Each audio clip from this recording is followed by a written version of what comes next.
ఓం మహాగణాధిపతయే నమః. ఓం గురుభ్యో నమః. ఓం శ్రీమాత్రే నమః.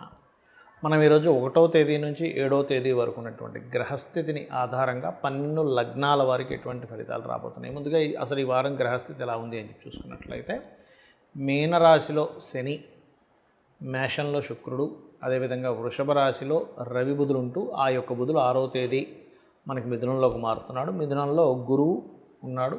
అదేవిధంగా కర్కాటక రాశిలో నీచ స్థానంలో ఉన్నటువంటి కుజుడు మనకి ఈ 7వ తేదీ నుంచి మన సింహరాశిలోకి మారడము, మరియు అదేవిధంగా మకా నక్షత్రంలోకి మారుతున్నాడు ఆయన కుజుడు.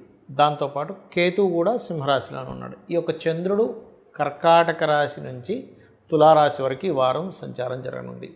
ఈ యొక్క గ్రహస్థితిని అనుసరించి ఎవరెవరికి ఎటువంటి శుభ ఫలితాలు జరగనున్నాయి, ఏ విషయంలో చాలా జాగ్రత్తగా ఉండాలనేటువంటి అంశాలను చెప్తుంది నేనైనప్పటికీ కూడా చెప్పిస్తుంది సాక్షాత్ లలిత అమ్మవారిగా భావిస్తూ ఒక్కొక్క లగ్నం గురించి తెలుసుకుందాం. లగ్నం తెలియని వారు రాసి చూసుకోండి.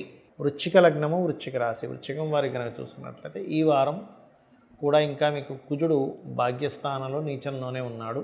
అందులో ప్రధానంగా ఇక్కడ గమనించుకున్నట్లయితే ఈ భాగ్యస్థానంలో ఉన్నటువంటి కుజుడు ముఖ్యంగా లాంగ్ జర్నీ చేసేటప్పుడు కొంత జాగ్రత్తగా ఉండాలి. అయితే అందులో ప్రధానంగా మళ్ళా 1, 7 తేదీలు ఏమీ కాదు. ఆ రకంగా లాంగ్ జర్నీ చేయడం ద్వారా కలిసి కూడా వస్తుంది చెప్పాలంటే. మరియు మరొక విషయం ఏంటంటే ఇక్కడ గమనించుకున్నట్లయితే ఈ యొక్క కుజగ్రహం ముఖ్యంగా 9లో ఉన్నందుకు కొంత తండ్రి గారి ఆరోగ్య విషయంలోని, బ్యాంకింగ్ ట్రాన్సాక్షన్స్ ముఖ్యంగా 2, 3, 4, 5, 6 తేదీలు ట్రాన్సాక్షన్ చేసే విషయాల్లోని కొంత జాగ్రత్తగా ఉండాలి. అయితే వృశ్చికం వారికి ముఖ్యంగా ఇక్కడ దశమ స్థానంలోకి ఎప్పుడైతే 2, 3 తేదీల్లో చంద్రుడు వస్తాడో ఆ సమయంలో ఉద్యోగ సంబంధించిన విషయంలో ఎట్టి పరిస్థితుల్లో తొందరపాటు నిర్ణయాలు తీసుకోకండి. ఎందుకంటే ఈ కేతువు ఎప్పుడైతే దశమంలోకి మారాడో చంద్రుడు ముఖ్యంగా సింహరాశిలోకి 2, 3 తేదీలు, కన్యారాశిలోకి 3, 4 తేదీలు ఎప్పుడైతే ఎంటర్ అవుతుంటాడో ఉద్యోగ సంబంధించిన విషయంలో మార్పులను ఇస్తూ ఉంటాడు. అయితే మీకు ఫైనాన్షియల్గా మాత్రం చాలా బాగుంటుంది. దాని గురించి ఏం టెన్షన్ పడాల్సిన అవసరం లేదు. మీ యొక్క సహోదరులకి ఏదైనా మెడికల్ రిలేటెడ్, బిజినెస్ రిలేటెడ్ కోసం చేసే ప్రయత్నాలు కూడా ఫలిస్తాయని చెప్పుకోవచ్చు. మరియు మరొక విషయం ఏంటంటే ఇక్కడ గవర్నమెంట్ యాక్షన్స్లో ఉండేటువంటి వీలైనట్లయితే ఏదైనా ఒక హాస్పిటల్, మెడికల్ రిలేటెడ్ సెంటర్స్ నిర్మించడానికి కూడా చాలా అనుకూలంగా ఉంది. కాకపోతే 5వ స్థానంలో శని ఉన్నందుకు కొన్ని విషయాలు, కొన్ని నిర్ణయాలు తీసుకునేటువంటి అంశంలో కొంత ఆలస్యం చేస్తూ ఉంటారు. కొంచెం సంతానం కోసం చేసే ప్రయత్నంలో కూడా కొంత ఆలస్యం అవుతూ ఉంటుంది. బట్ ఏం కాదు, ఇక్కడ సంతానం కలిగేటువంటి యోగం కూడా మీకు ఇప్పుడు కొంతవరకు బలంగానే ఉందని చెప్పుకోవచ్చు. పంచమాధిపతి అష్టమంలో ఉన్నప్పటికీ కూడా ధనస్థానాన్ని, కుటుంబ స్థానాన్ని చూస్తున్నాడు కాబట్టి అనుకూలంగా ఉంటుంది. కాకపోతే శుక్రుడు 6లో ఉన్నందుకు స్త్రీలతో అనవసరమైనటువంటి శత్రుత్వాలు, అనవసరమైన గొడవల జోలికి వెళ్ళకండి. స్త్రీల విషయంలో లోన్స్ తీసుకోవడము ఇచ్చేటువంటి విషయాల్లో చాలా చాలా చాలా కేర్గా ఉండండి, గుర్తుపెట్టుకోండి. అలాగే మరొక విషయం ఏంటంటే ఇక్కడ గమనించుకున్నట్లయితే ఇక్కడ మీరు ప్రధానంగా ఈ కాంబినేషన్ ఏదైతే ఉందో ఇక్కడ ఫైనాన్షియల్గా మంచి గ్రోత్ అయితే ఉంది. కానీ జాగ్రత్త తీసుకోవాల్సింది మాత్రం కొంచెం ఈ యొక్క ఉద్యోగ సంబంధించిన విషయంలో తొందరపాటు నిర్ణయాలు మాత్రం ఎట్టి పరిస్థితుల్లో తీసుకోకండి. కాలభైరవ అష్టకము లేదా దిగంబర శ్రీ పాదవల్లభ దిగంబర అనే నామస్మరణ చేయండి. అన్ని విధాలా బాగుంటుంది.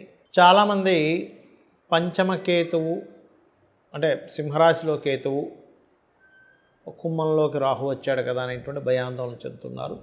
ఇక్కడ నేను చెప్పేది ఒకటే, ఏ గ్రహం మారినా గుర్తుపెట్టుకోండి, రవి నుంచి కేతువు వరకు 2 ఛాయాగ్రహాలు, మిగతా గ్రహాలు ఏవైతే 7 గ్రహాలతో పాటు 2 ఛాయాగ్రహాలు 9 ఏవైతే ఉన్నాయో అందులో ఏ గ్రహం మారినా మంచి చెడు 2 చేస్తుంది, గుర్తుపెట్టుకోండి. అయితే ఇట్స్ డిపెండ్ ఆన్ మీ పర్సనల్ చార్ట్లో ఉన్నటువంటి గ్రహస్థితిని సంబంధంగా ఉంటుంది. అంటే ఒక గోచారం రావడం అంటారు దాన్ని. అంటే మీ జన్మజాతకంలో ఉదాహరణకి సింహరాశిలో ఉన్నటువంటి పోర్ట్ఫోలియోస్ ఏమిటి, సింహరాశి మీకు లగ్నం నుంచి ఏ భావాన్ని సూచిస్తుంది, కుంభరాశి మీ లగ్నం నుంచి ఏ భావాన్ని చూపిస్తుంది అనే దాని మీద ఆధారం చూసుకోవాలి. రాహు ఎప్పుడైనా ఇందులోకి ఎంటర్ అయినప్పుడు ఏం చేస్తాడంటే ఆశ కల్పిస్తాడు, ఒక ఊహని కల్పిస్తాడు. అంటే ఏమిటి, మీకు కుంభం ఏదైతే అయిందో ఆ భావానికి సంబంధించిన ఊహలు పెరుగుతాయి. అదేవిధంగా సింహం ఏదైతే అయిందో మీ లగ్నం నుంచి ఆ భావానికి సంబంధించినటువంటి ఆటంకాలు ఏర్పడుతుంటాయి. ఇది ప్రధానంగా తీసుకోవాల్సినటువంటి ముఖ్యమైన అంశం. ఇంకోటి ఏంటంటే ఇక్కడ చాలామంది అడుగుతున్నది ఏంటంటే ఏమండి వాళ్ళ జాతకంలో అంటే వాళ్ళ పర్సనల్ చార్ట్లో కాలసర్ప యోగం ఉన్నప్పుడు మరి ఇక్కడ గోచారంలో కాలసర్ప యోగం ఎంతవరకు అని చెప్పి అడుగుతున్నారు. ఇక్కడ ఒకటే గుర్తుపెట్టుకోండి, పాయింట్ నెంబర్ 1, కాలసర్ప యోగం అనేటువంటి జన్మజాతకానికి అప్లై చేయకూడదు. శాస్త్రంలో ఉన్న విషయం ఇది. ఒకటేంటంటే కాలసర్ప యోగాన్ని దేశకాల పరిస్థితులు అంటే దేశాల్లో సునామీలు వస్తాయా, యుద్ధాలు వస్తాయా, జబ్బులు వస్తాయా, ఎలాంటివి వస్తాయి, భూకంపాలు వస్తాయా, యుద్ధాలు వస్తాయి, ఇలాంటివి చెప్పడానికి మాత్రం వాడాలి. అందుకే చూడండి మనకి ఇప్పుడు కాలసర్ప యోగం ఫస్ట్ టైం అప్పుడు వచ్చినప్పుడు కరోనా లాంటిది వచ్చింది. ఇప్పుడు కొంత అటాక్స్, భయాందోళనతో జనాలు ఇబ్బందులు పడి ఇలాంటివన్నీ మనం చూస్తున్నాం. పెద్ద పెద్ద వర్షాలు, తుఫాన్లు, లేకపోతే మనకి ఈ యొక్క అంటే రకరకాల విపత్తులు మనం చూస్తూ ఉన్నాం. కాబట్టి ఏంటి అంటే ఎర్త్క్వేక్స్ కూడా వస్తున్నాయి. అంటే ఏమిటి, కాలసర్ప యోగాన్ని దేశకాల సంబంధించినవి చూసుకోవాలి.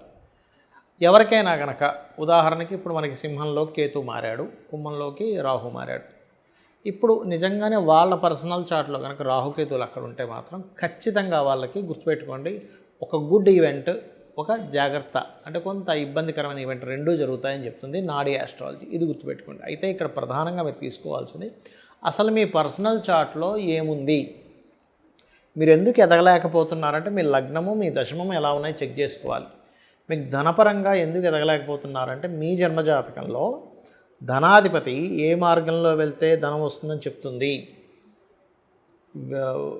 మెడికల్ రిలేటెడా, లేకపోతే బిజినెస్ రిలేటెడా, లేనట్లయితే ఏదైనా ఒక జాబ్ చేసుకునేదా, ఇక్కడ బయటకు వెళ్ళాలా, లేకపోతే ఆ బిజినెస్లో కూడా మార్కెటింగ్ రిలేటెడ్ చేసుకోవాలనుకుంటున్నారా, బ్యూటీ రిలేటెడా అనేటువంటిది ఒక లెక్క ఉంటుంది. అది ఎలా వస్తుంది అంటే ధనాధిపతి ఏ గ్రహాలతో ఎలా ఉన్నాడనే దాని మీద ఉంటుంది. అలాగే కొంతమందికి సహోదరులతో కలిసి చేసేవి బాగా కలిసి వస్తాయి, కొంతమంది సహోదరులతో కలిసి చేసేవి రావు. ఎందుకంటే వాళ్ళకి రుణపడి ఉంటారు, ఏవో వాళ్ళు వీళ్ళు కలిసి చేస్తారు, సరిగ్గా కలిసి రాదు, లేదా సహోదరులతో శత్రుత్వాలు ఉంటాయి. అవన్నీ మూడో అధిపతి. కొంతమంది ల్యాండ్స్ కొనుక్కుంటే కోటీశ్వర్లు అయిపోతారు, కొంతమంది ల్యాండ్ కొనడం వల్లే డౌన్ఫాల్ అయిపోతారు. అప్పుడు ఏమిటి, మీ పేరు మీద కాకుండా మీ పిల్లల పేర్ల మీద లేకపోతే మీ జీవిత భాగస్వామి పేరు మీద కొనుక్కోవాలని తెలుస్తుంది. అంటే 4వ అధిపతి పాడయ్యాడు. ఈ 4వ అధిపతి ఏంటి, తల్లితో ఉండేటువంటి రిలేషన్ని, మీ ఎడ్యుకేషన్ రిలేటెడ్ సంబంధించిన విషయాల్ని చెప్తుంది. మరి కొంతమందికి సంతానం ఆలస్యం అవుతుంది, కొంతమందికి వివాహం ఆలస్యం అవుతుంది. ఒక సమయం ఉంటుంది, ఫలానా సమయంలో ప్రయత్నం చేస్తే వివాహం అవుతుంది, ఈ సమయంలో చేసుకోవడం చాలా మంచిది, ఇలాంటి వ్యక్తి వస్తారు మీకు అనేటువంటిది పక్కాగా ఉంటుంది, గుర్తుపెట్టుకోండి. అప్పుడు అది బాగుంటుంది. అదర్వైజ్ వివాహ సంబంధించినటువంటి అంశాలలో ఇబ్బంది అనేటువంటిది ఉంటుంది. ఏ సమయంలో చేసుకోవాలనేది చాలా ముఖ్యమైన విషయం వివాహం అనేది. అలాగే ఉద్యోగం కావచ్చు, వ్యాపారం కావచ్చు, ఇక్కడుంటే బాగుంటుందా, విదేశాలకు వెళ్తే బాగుంటుందా, లేకపోతే ఇన్వెస్ట్మెంట్స్ ఎప్పుడు చేయాలి. చాలామంది లైఫ్లో జరుగుతున్న విషయం ఏంటంటే 12వ స్థానం ఎలా ఉందో చూసుకోవాలి. 12వ స్థానం బాగా పాడైపోయింది, అప్పుడు ఏమవుతుంది, వివాహ జీవితం మీద ఎఫెక్ట్ ఉంటుంది, ఇన్వెస్ట్మెంట్స్ చేయడం వల్ల కూడా ఎఫెక్ట్ ఉంటుంది. అంటే ఏమిటి, బ్యాడ్ టైం గుడ్ టైం అంటాం, చాలా మంచి టైం నడిచింది, చాలా బ్యాడ్ టైం నడిచింది అంటూ ఉంటాం. అంటే ఏమిటి, ఈ 12వ స్థానం గనక మీకు పాపగ్రహ సంబంధాలతో గోచారం కూడా కనెక్ట్ అయ్యింది అంటే ఆ టైంలో ఇన్వెస్ట్మెంట్ చేయకూడదు. అది కేవలం స్థానాధిపతే కాదు, ఈ స్థానాధిపతి ఏ గ్రహానికి పోర్ట్ఫోలియో అందించాడని చూసుకోవాలంటే గ్రహాలు ఎప్పుడు కూడా శాస్త్రంలో మనకి పరాశర మహర్షి చెప్పింది ఏమిటంటే ఆత్మ సంబంధినం ఏచ ఏ నిజసధార్మిణ దశాంతర్దశాశ్వేవ దిశంతి శ్వదశాఫలం. అంటే ఆత్మ సంబంధం చేత ఏ గ్రహం ఇంకో గ్రహానికి అందిస్తూ ఉంటుంది, అంతేగాని డైరెక్ట్గా ఆ గ్రహం ఆ ఫలితం ఇవ్వదు ఎప్పుడు కూడా. అలా అయితే సప్తమాధిపతి మహాదశ రాగానే అందరికీ వివాహాలు అయిపోవాలి, 2వ అధిపతి మహాదశ రాగానే వెంటనే ధనం వచ్చేసేయాలి, 4వ అధిపతి మహాదశ రాగానే లేదా అంతర్దశ రాగానే ఇల్లు కొనేసుకోవాలి.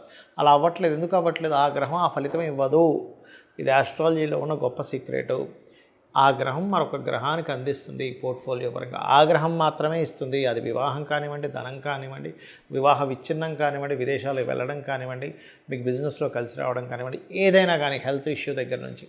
కాబట్టి అది చూసుకోవాలి. అది చూసుకొని దానికి తగ్గట్టుగా మీరు కనుక సింపుల్గా ఏదో వేలు లక్షలు ఖర్చు పెట్టేసి రెమెడీ చేయాల్సిన అవసరం ఏమీ లేదు. గుర్తుపెట్టుకొని చాలా సింపుల్గా ఒక చిన్న దానం ఇవ్వడం, లేకపోతే గుడికి వెళ్ళడం, ఇంట్లో కూర్చొని మంత్రం చేసుకోవడం ద్వారా నిత్యము ఒక నామస్మరణ చేయడం, మన పనులు మనం చేసుకుంటూ ద్వారా కూడా మనం ఎటువంటి దోషాన్నైనా తగ్గించుకోవచ్చు. శ్రీమాత్రే నమః.